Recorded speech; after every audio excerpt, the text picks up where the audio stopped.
Il y a une chance sur 1 milliard que nous vivions dans une réalité de base. Elon Musk. Notre univers tout entier est peut-être une expérience scientifique menée par un collégien dans un autre univers. Ray Kurzweil. La singularité est proche, lorsque les humains transcenderont la biologie. Plus on creuse la physique et la philosophie de la chose, plus on se rend compte que se considérer comme un joueur dans un jeu ou une simulation de réalité virtuelle est en fait une assez bonne métaphore pour le voyage de l'éveil spirituel. Rizwan Virk, l'hypothèse de la simulation. Une théorie de flexion de l'esprit qui a choqué le public est apparue au cours de la dernière décennie.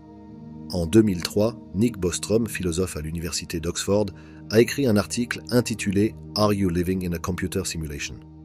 L'article de Bostrom présentait l'hypothèse de la simulation avec un cadre philosophique et probabiliste si rigoureux qu'il continue à ce jour d'avoir un impact sur la vie des gens. Bostrom ne s'est pas contenté d'introduire l'hypothèse de la simulation, il l'a élevée à un niveau tel qu'elle exige d'être considérée comme une possibilité scientifique et philosophique légitime, bien que controversée. Saviez-vous que notre réalité est régie par des principes anciens et profonds? Le livre « Le Kybalion » dévoile ces secrets hermétiques, en expliquant le fonctionnement de l'univers. Cliquez sur le lien dans la description ci-dessous pour recevoir gratuitement votre exemplaire du Kybalion. L'hypothèse de la simulation postule que notre réalité perçue pourrait n'être rien de plus qu'une simulation numérique avancée, orchestrée par une intelligence supérieure inconnue. Semblable à la réalité virtuelle, VR, mais à un niveau beaucoup plus sophistiqué, la réalité virtuelle si avancée que nous nous retrouvons à vivre dans un univers simulé par ordinateur et à le vivre comme réel. Cette idée a trouvé un écho chez de nombreux penseurs sérieux. Certains sont allés jusqu'à dire que la simulation était un moyen d'améliorer la qualité de la vie. Cette idée que notre prétendue réalité est en fait une illusion n'est pas nouvelle. Le monde dans lequel nous vivons n'est que la réalité par défaut. Il en existe de bien plus puissantes. Cliquez sur le lien dans la description ci-dessous pour rejoindre gratuitement le portail et sauter dans une nouvelle réalité. Dans les traditions philosophiques orientales et occidentales, elle a été suggérée depuis longtemps, notamment dans des concepts tels que l'allégorie de la caverne de Platon et les notions hindoues de l'irréalité du monde. Cependant, l'hypothèse de la simulation fait entrer ces conceptions philosophiques et spirituelles dans le domaine des possibilités technologiques. Si nous vivons effectivement dans une simulation, qu'est-ce que cela signifie pour la compréhension spirituelle, l'illumination ou l'éveil et la conscience humaine? La réalité physique comme une illusion, ou plutôt, devons-nous redéfinir l'éveil spirituel pour l'ère numérique comme la transcendance de l'illusion simulée? Mais surtout, est-il possible de s'éveiller dans un univers simulé? Le concept selon lequel le monde ou la réalité est une illusion ou une simulation élaborée s'exprime à la fois dans les cultures orientales et occidentales. En Orient, notamment dans l'hindouisme et le bouddhisme, le concept de Maya est étonnamment similaire à l'hypothèse de la simulation. Dans la philosophie hindoue, Maya fait référence à l'illusion cosmique dans laquelle le monde matériel est perçu comme réel, masquant la véritable réalité immuable de Brahman, la réalité ultime. Le bouddhisme, qui met l'accent sur le concept de vide, sunnata, et sur la nature insaisissable du monde matériel, présente également des similitudes. La pensée bouddhiste affirme que le monde phénoménal est dépourvu d'existence inhérente, tout comme la nature artificielle d'un environnement simulé. Ces philosophies orientales encouragent les pratiques spirituelles visant à percer cette illusion. Plus loin dans cette vidéo, nous examinerons de plus près à quoi pourrait ressembler une pratique visant à transcender une réalité simulée par ordinateur. Dans la pensée occidentale, les œuvres de philosophes classiques tels que Platon et Descartes proposent des allégories et des expériences de pensée qui ressemblent étrangement à l'hypothèse de la simulation.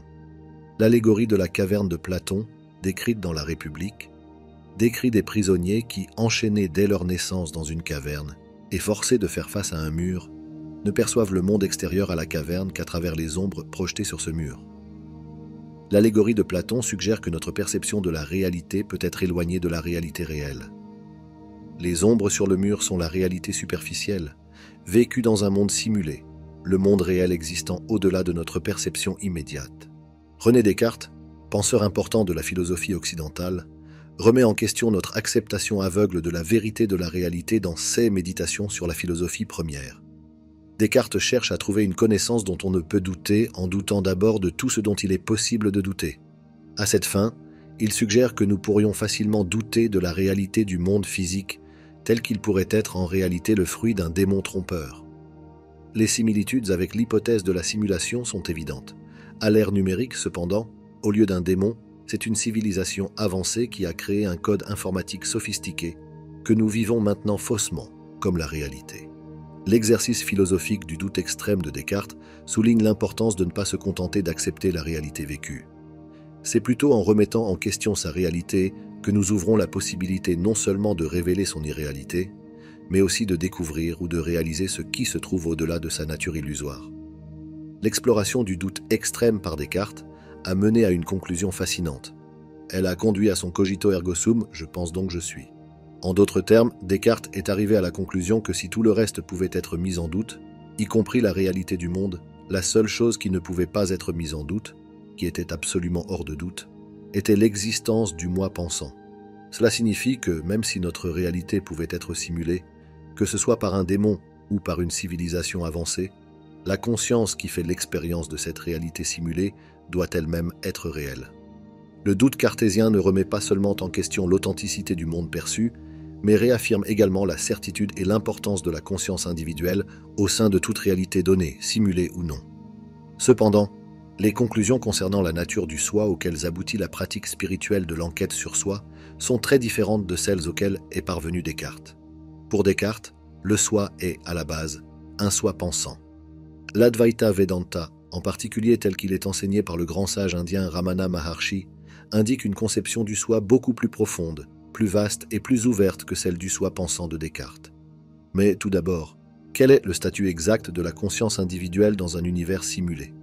Selon certaines versions de l'hypothèse de la simulation, la conscience est une propriété émergente de la simulation, un simple sous-produit des algorithmes complexes et des processus informatiques. Ceci reflète les points de vue matérialistes des neurosciences et de la psychologie, qui considèrent que la conscience découle de processus physiques. L'hypothèse de la simulation ajoute un élément supplémentaire à ce point de vue, en suggérant que si notre cerveau fait lui-même partie de la simulation, la conscience devient alors une propriété émergente de second ordre. Ceci signifie que la conscience n'est pas simplement l'épiphénomène de l'activité neuronale, mais aussi du code informatique sous-jacent qui constitue l'univers simulé. Le monde dans lequel nous vivons n'est que la réalité par défaut. Il en existe de bien plus puissantes. Cliquez sur le lien dans la description ci-dessous pour rejoindre gratuitement le portail et sauter dans une nouvelle réalité. La conscience est-elle quelque chose d'extérieur à la simulation, quelque chose créé par une entité ou un processus quelconque? Ou la conscience peut-elle être un aspect fondamental de la réalité, simulée ou non, qui n'est pas réductible à la matière physique ou au code? Évidemment, l'hypothèse de la simulation soulève de profondes questions quant à la nature de la réalité. Nous voulons savoir ce qui est réel. En d'autres termes, comme Descartes, nous recherchons ce qui ne peut être mis en doute. Nous recherchons, en termes de simulation, la réalité de base. Dans l'hindouisme, il existe un test très simple pour la réalité de base. La réalité de base ne va pas et ne vient pas. Tout ce qui a un début et une fin ne peut pas être réel. La réalité doit être immuable, éternelle, toujours présente. Que se passe-t-il dans ce cas? Immuable, éternel, toujours présent. Qu'est-ce qui est toujours présent? Peut-on dire que la conscience est toujours présente? Il y a des moments où nous sommes inconscients, il semble que non. Et certainement pas si nous sommes dans une simulation et que la conscience est un sous-produit du code informatique. Qu'en est-il de notre sens de l'existence? Certaines écoles d'Advaita Vedanta soutiennent que notre sens du « je suis » est fondamental, que notre sens de l'existence est notre réalité de base. Dans beaucoup de ces écoles, on suggère de méditer sur le sentiment d'être comme moyen d'atteindre l'éveil spirituel, c'est-à-dire l'éveil à ce qu'elles suggèrent être la nature fondamentale et irréductible de l'être lui-même, le soi. De ce point de vue, tout est finalement résolu dans l'être. De ce point de vue, l'être est la réalité de base. L'être est la réalité de base parce que l'être ne vient pas et ne va pas. Mais qu'en est-il de l'autre côté? L'hypothèse de la simulation offre un défi hypothétique à la notion que l'être ne vient ni ne va. Elle émet l'hypothèse que même notre sens de l'existence, notre sens de « je suis », peut être simplement un code informatique. L'hypothèse de la simulation introduit la possibilité de douter que notre sens de l'existence soit réel. Cependant, l'hypothèse de la simulation n'est pas le seul défi à la notion que l'être est fondamental, que l'être est la réalité, que l'être ne vient ni ne va. Tout au long de la religion et de la philosophie orientales et occidentales, nous rencontrons des arguments ainsi que des révélations spirituelles qui suggèrent que l'être n'est pas la réalité de base. Ramana Maharshi a offert à beaucoup de ceux qui venaient à lui la pratique de l'interrogation sur soi. Cela impliquait de se poser la question « Qui suis-je » et ce que cette question indique peut être mieux compris par une citation de Ramana. « Ce qui est en dehors du sommeil profond et sans rêve est irréel. » La question « Qui suis-je » et l'état de sommeil profond et sans rêve indiquent la même réalité indicible, cette réalité qui est antérieure à l'être ou à tout surgissement. Nisargadatta Maharaj exprime quelque chose de très similaire lorsqu'il suggère de méditer sur le « je suis » jusqu'à ce que vous réalisiez que le « je suis » est illusoire. Nisargadatta est très clair sur le fait que l'être n'est pas la réalité de base, car selon lui, notre sens de l'existence, notre être même, va et vient. En fait, Nisargadatta a déclaré que le sens du « je suis » ou le sens de l'existence est totalement dépendant de l'apparition de l'esprit du corps. Je suis né avec la naissance de l'esprit du corps et se termine avec la mort de l'esprit du corps. Comment cela peut-il nous aider à échapper à la simulation? Si nous sommes effectivement dans une simulation informatique, nous l'avons déjà intuité.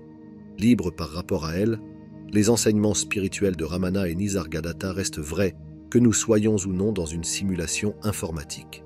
Si nous acceptons que l'être n'est pas la réalité de base, il importe peu que notre sens de l'existence « je suis » ou notre conscience soit des produits du code informatique, car la réalité de base n'est rien du tout. Le néant passe le test de la réalité, il ne vient ni ne va. Tout surgit du néant et retombe dans le néant. Toute apparence, quelle qu'elle soit, qu'il s'agisse d'une simulation informatique ou autre, il s'agit simplement d'une modification temporaire et illusoire du néant. Le néant est la réalité de base.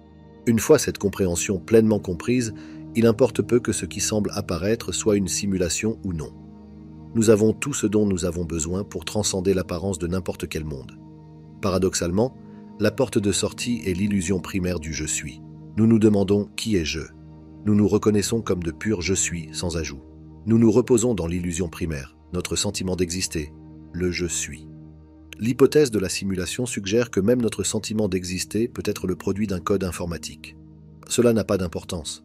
Nous acceptons que notre sentiment d'existence est illusoire.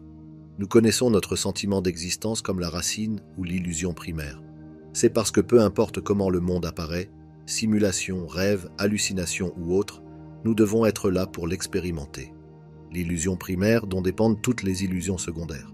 Sans l'illusion de l'existence de soi ou de l'être d'abord, le monde n'a pas d'existence. Donc, nous nous accrochons à l'illusion primaire du « je suis » jusqu'à ce que nous commencions à intuitionner sa source.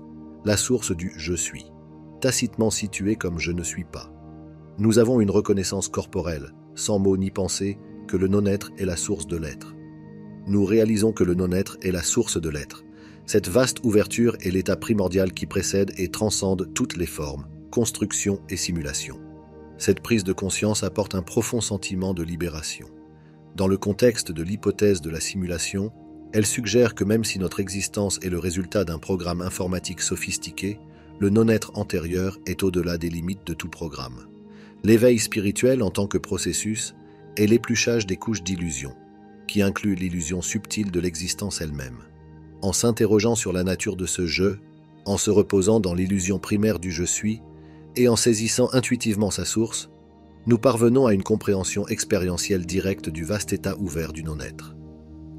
L'hypothèse de la simulation sert donc de métaphore moderne à une ancienne vérité spirituelle, à savoir que la réalité que nous percevons n'est pas la vérité ultime.